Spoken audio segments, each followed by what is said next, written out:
Hello, I'm Searcy. Welcome to another packed Bred to Win, coming to you after another huge weekend of spring racing. And here at Racing New South Wales Equimillion, where hundreds of off-track thoroughbreds are strutting their stuff with great prize money on offer across the long weekend. Coming up, John Thomson's Rich Hill Stud, with stallions such as Poisier and Satono Aladdin, and more siring stakes winners week after week. We check in on this remarkable ongoing run of success for a great Kiwi operation. And a couple of cattle dogs, one young and one older, feature in our Cambridge Stud Dogs of Australasia. All that coming up after we wrap up the Bred to Win news, with dreams coming true for so many people as spring racing continued right around Australasia.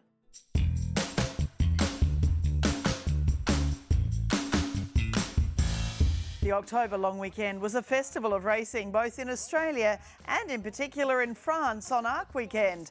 We start in Sydney at Royal Randwick on Epsom Day, and the feature race was a one-act affair for the still unbeaten rising star Autumn Glow. Autumn Glow gets a length and a half clear, and Autumn Glow remains unbeaten. Racing for Arrowfield Stud and Hermitage Thoroughbreds, the mare has now won 7 from 7 and is the only unbeaten Epsom winner in history. It was the first Group 1 for this always highly regarded mare. She was bred by the Kellys at Newhaven Park at Burrawa in southwestern New South Wales and sold as a Magic Millions Gold Coast weanling for $600,000. The Silverdale Farm team prepped her for the 2023 Inglis Easter Yearling sale, where she duly topped the sale when sold to her current owners for $1.8 million. Her sire, the Autumn Sun, missed last season through injury, but he's looking magnificent at the age of only 10. The five-time Group 1 winner himself is undoubtedly going to sire many more winners at the highest level in years to come.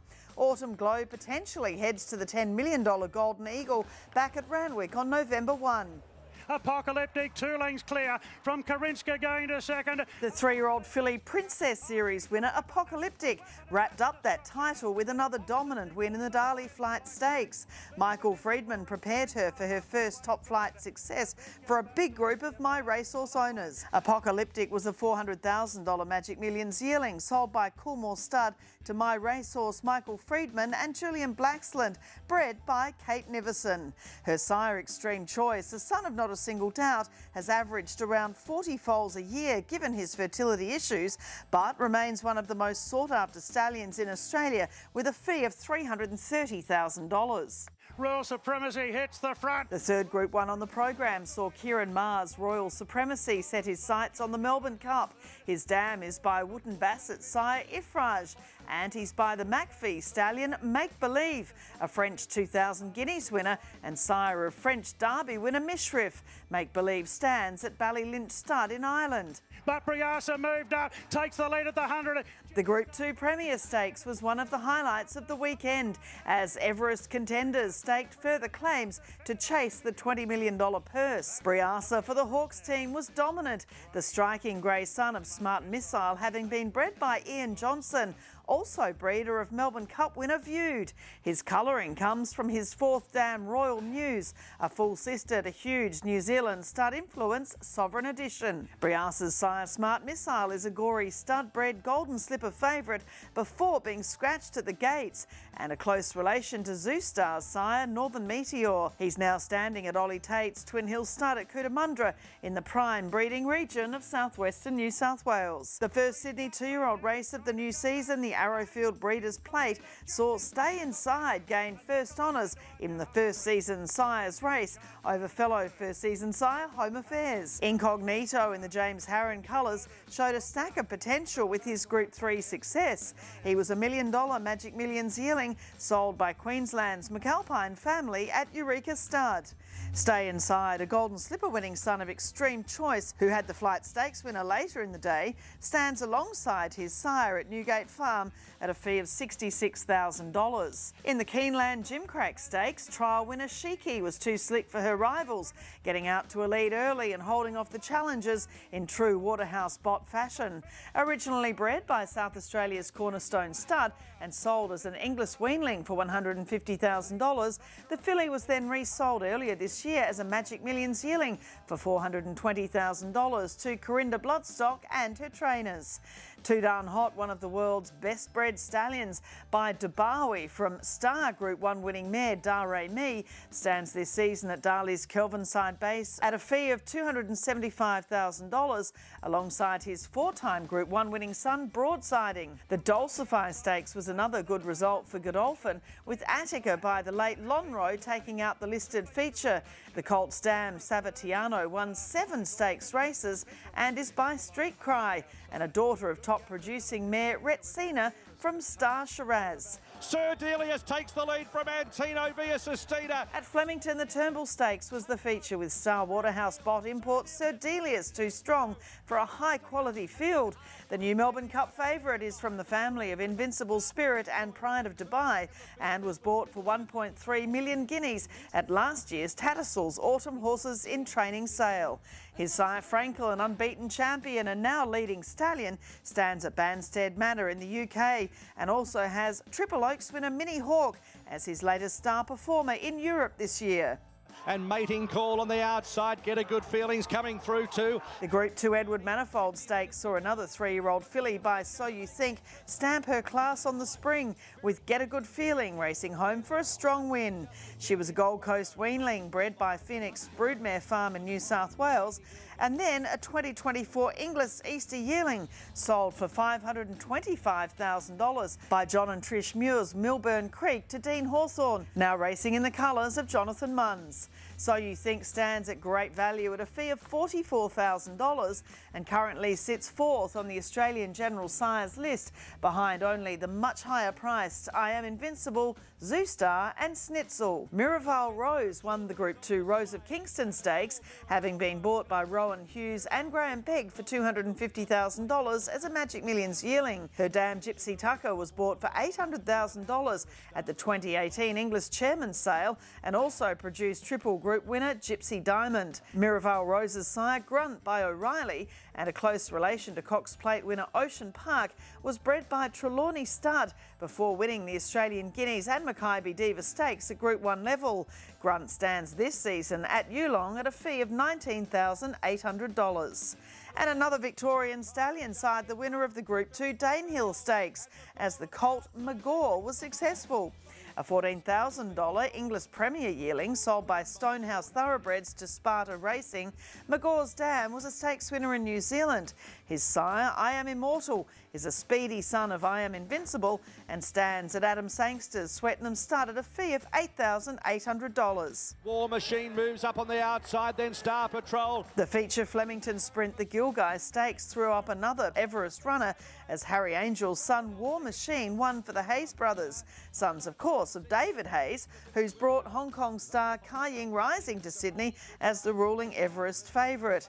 Harry Angel, a July Cup and Haydock Sprint Cup winner, stands at Darley's New South Wales base at a fee of $66,000. Melbourne's first 2-year-old stakes race of the season, the Maribyrnong Trial, was won by Eurocanto, another promising son of New Zealand's Perincanto, sire of the Lindsay Park team's Blue Diamond winner and now Perincanto's barnmate Little Bros.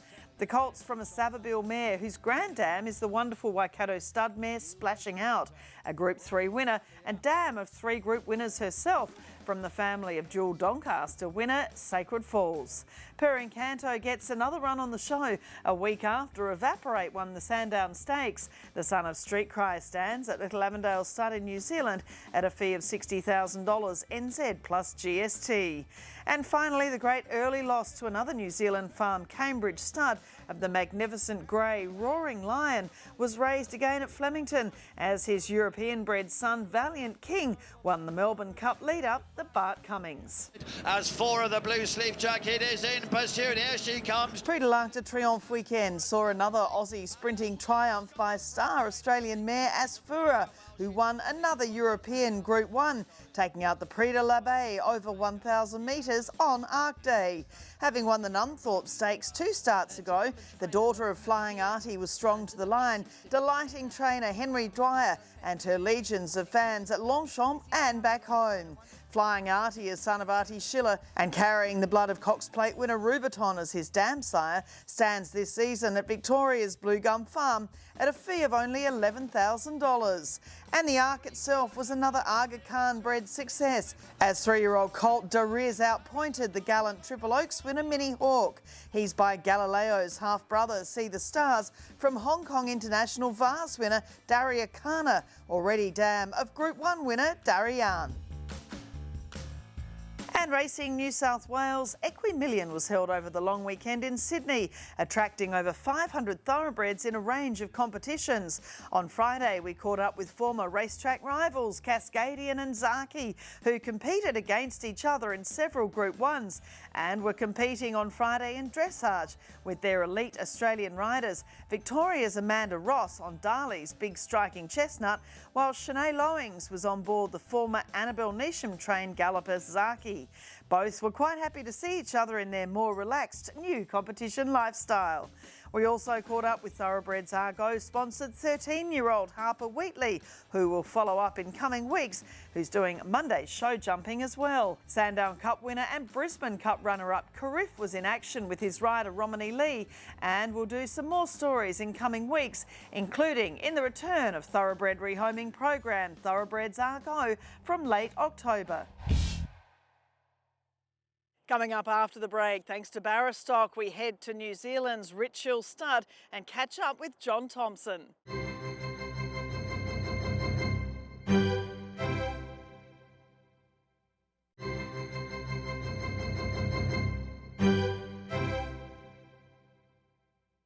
This segment of Bred to Win brought to you by Barristock, trusted by Australia's leading studs and backed by Kentucky Equine Research. Horses come first.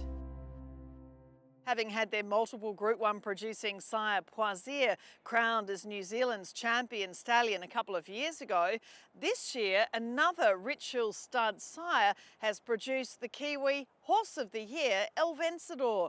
So what's behind the success of the stallions at Richhill Stud?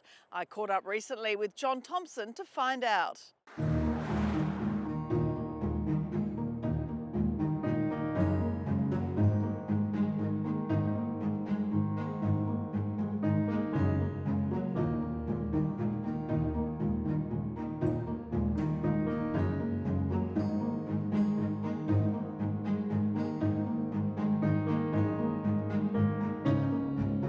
John, it's fantastic to, of course, have you on Bred to Win with Richhill Stud. Your stallions are absolutely flying, as they have been for many, many years. But what a weekend last week. We'll just touch on that with Whitehack by Poisier winning a Group 1 and Magic Carpet by Satono Aladdin winning a Guineas. Doesn't get much better than that. It was a great day for the stallions, and of course Ace High also had a nice winner on the day as well, just to cap it all off. But you're right, this is a great time of year to get that sort of results with your stallions. You know, Whitehack, he's a fantastic horse, and it was great to see him back to his best. And you know, particularly satisfying for us with Magic Carpet. Satono Aladdin didn't have a crop of 3-year-olds last year because he couldn't come back during the COVID. So to put his hand up early and come up with an early Group 2 winner in his next crop, again, proves what a great stallion he is and how good his statistics are. We'll talk about each of them individually, but the thing, I guess, at this stage of their careers is both of them now have the best bred and sort of biggest crops ahead of them. They've had good numbers of yearlings in the last couple of years, foals on the ground, and obviously they're going to be racing as 3- and 4-year-olds in elite company when the mare owners breeding to them this year are trying to sell their yearlings. Yeah, there's no doubt about that. The future for them looks fantastic, Caroline. I mean, take Satono Aladdin, for example. His first 3 crops, he averaged 48 foals in his first 3 crops. Then he missed a crop. He's now got like 127 or somewhere along those lines rising 2-year-olds over here, throughout Australasia. He's got another 120 yearlings coming through to the sales this year, and they're out of better quality mares than he's covered previously. So you'd really have to be excited about where he's heading, and this will be a great year to breed to him. Well, focusing on Poisier, first of all, obviously a champion New Zealand sire. We know, of course, over here, Legato winning the Australian Guineas, Prowess of Vinery, Levante, obviously a 5-time Group 1 winner. Who do you think will be the next horse to cross the ditch by Poisier. Has he got some waiting in the wings that you're keeping a close eye on? Yeah, definitely. Again, he's got a big crop of 3-year-olds coming through and a big crop of 2-year-olds. He doesn't get a lot of early 2-year-olds, but there's some very nice 3-year-olds stepping out. They generally need better tracks than what we're experiencing over here at the moment. So we're pretty certain there's another Levante or another Waitaka amongst those horses. Last weekend he had a couple of really nice trial horses, and a horse in the South Island, Professional Lad, ran second. He looks like he could be a 2,000 guineas horse. So as you said, he was champion sire 2 seasons ago, and then last year in New Zealand he was the leading sire by winners, wins and stakes winners. I think throughout Australasia he had 11 individual stakes winners, which ranks him right up with any of the elite Australasian stallions. Again, his future looks particularly good. With the last couple of years he's had $1 million yearlings at the yearling sales. It takes a pretty special stallion to throw a horse with the right credentials to make $1 million as a yearling, so he's done it the last 2 years, and a lot of I think there's something like 29 stakes winning mares that he's got progeny out of coming through this year. Those sort of things, you'd have to be really excited about what he's got ahead of him over the next few years. Bourbon Empress pounces on the outside at the 200. What is it in your mind? You've watched his success, growing from a low service fee to where he is now. What is it in your mind that makes Poisier so special? Yeah, well, I think if you reflect back and delve into his pedigree a bit more, it's a famous Tipari family bridesmaid. His fourth dam, she was probably the 8 carat of her day, and I think that's why he clicks with such a wide range of bloodlines in New Zealand, because he's got that beautiful blood going back in his pedigree. The Williams is obviously Sam Williams from Little Avondale Stud. His grandparents imported the mare from England and bred a lot of good horses out of that family. And I think there's a lot of depth to his pedigree. And of course, Choisier has become very much a global influence. I mean, he was obviously a groundbreaker as a racehorse. He stood in the Northern Hemisphere. He's done tremendously well as a broodmare sire, as a sire, and now as a sire of sires. So you can chuck Centane into the mix. His third dam is by Centane. So, you've got Choisier, you've got Encostalaga, you've got Centane, you've got a beautiful family. So a good recipe for stallion success. And of course, another stallion with a super pedigree, Satono Aladdin, by the real influence, Deep Impact, who sadly wasn't with us really for long enough, but his sire sons are flying the flag. And of course, he's had a lot of yearlings coming through, a lot of 2-year-olds to come through for Satono.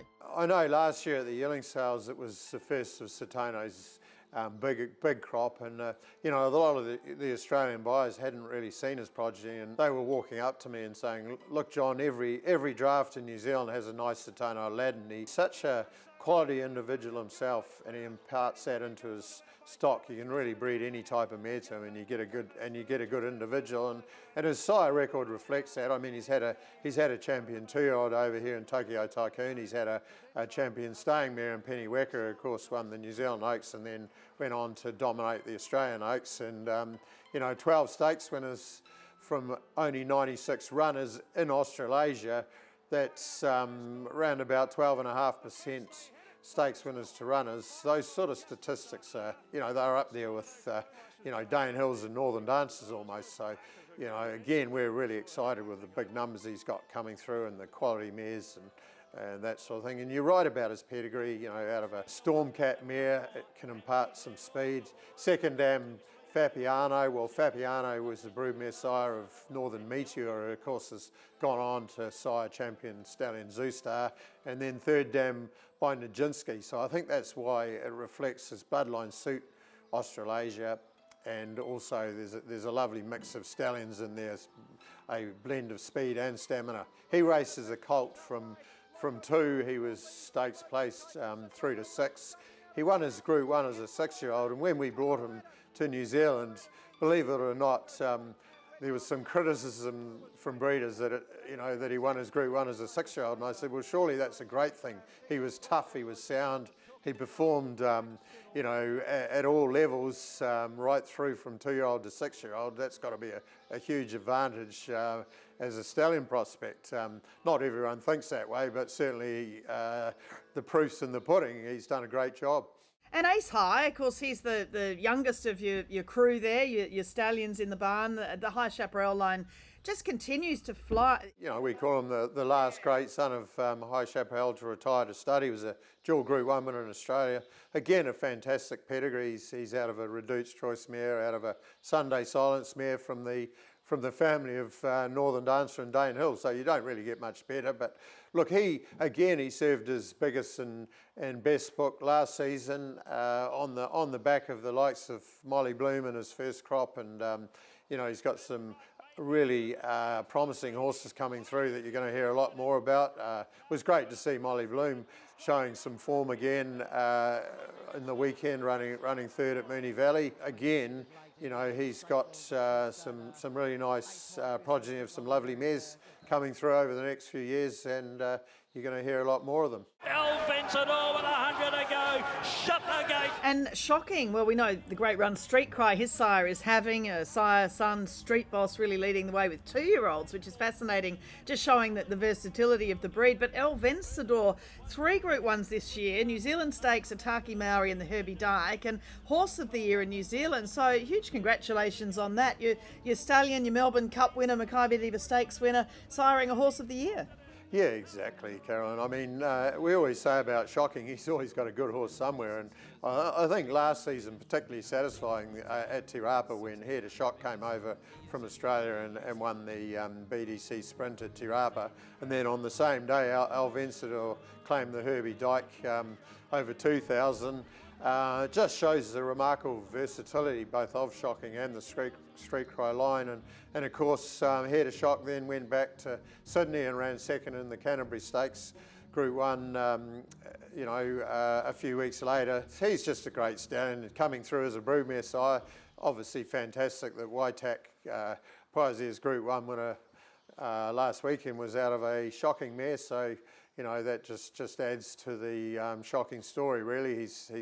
He's never had massive numbers to the racetrack, but he's certainly one of our, you know, elite sires, and he's always got a good horse running around somewhere. And of course, Fatimos, who's not back this year, but La Creek won the Group 1 Ataki Maori last year and was just beaten in Waitak's Group 1 last weekend. And With Your Blessing won the Bill Ritchie only a couple of weeks ago, and Real Class Island Life Group winners this year. So he's on an incredible run. Yeah, look, Fatimos was a beautiful looking horse, son of Monson, and you know, he was from a beautiful family. Look, I mean, a little bit, as all studs in Australasia will know, when you are shuttling these horses, there's huge expense involved in transportation and getting them here and back. And you know, he probably, if he solely stood in New Zealand and we owned 100% of the horse, he'd be a viable stallion, you know, standing over here. But when you have to put in a massive flights to get them back and forth from the Northern Hemisphere, unfortunately it became uneconomic to stand the horse, but he's obviously going to leave his mark in New Zealand, and I'm sure his mares will be well sought after going forward. It's a continuing sort of evolving process running a commercial horse stud these days, and you really have to keep your finger on the pulse. You know, we're proud of what the stallions have achieved. And look, I guess you could say they're all tough, talented racehorses with good pedigrees. It doesn't guarantee success, but it certainly helps. Rich Hill Stud, an outstanding breeding ground for Group 1 performers around Australasia and beyond.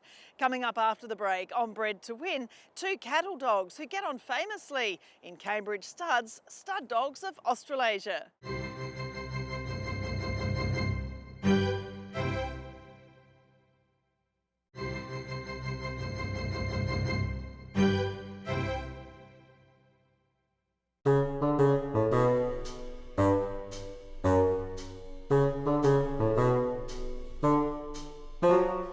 I've 2 blue cattle dogs. Stormy, he's nearly 10 years old this year.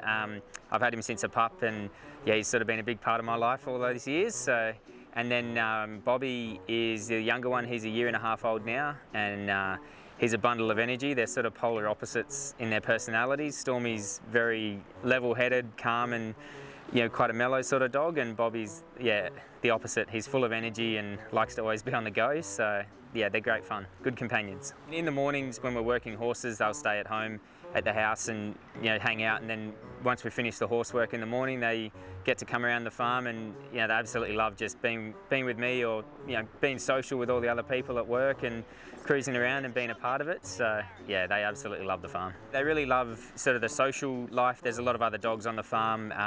Paris, the foreman's dog, she's a Kelpie, and they match each other's energy. So great sort of environment where there's lots of dogs and they all get on and have fun together. It's an interesting dynamic, obviously, having a 1.5-year-old cattle dog and a 10-year-old. You've sort of got young bull, old bull sort of happening, and the young one tries to be the bigger energy and steal the toys, or run the show, and every now and again Stormy will put him back in his place, sort of thing. But I think they work off each other really well. It sort of makes Stormy feel a bit younger as well, being able to have a friend to play with. So yeah, they work well together. Yeah, I absolutely love having dogs around. I've had dogs my whole life, and Stormy's been with me since a puppy, and now with Bobby, it's I couldn't imagine sort of living out on the farm, around animals without them. So yeah, I unashamedly absolutely love dogs, and just it's really cool to be able to have them out here with me.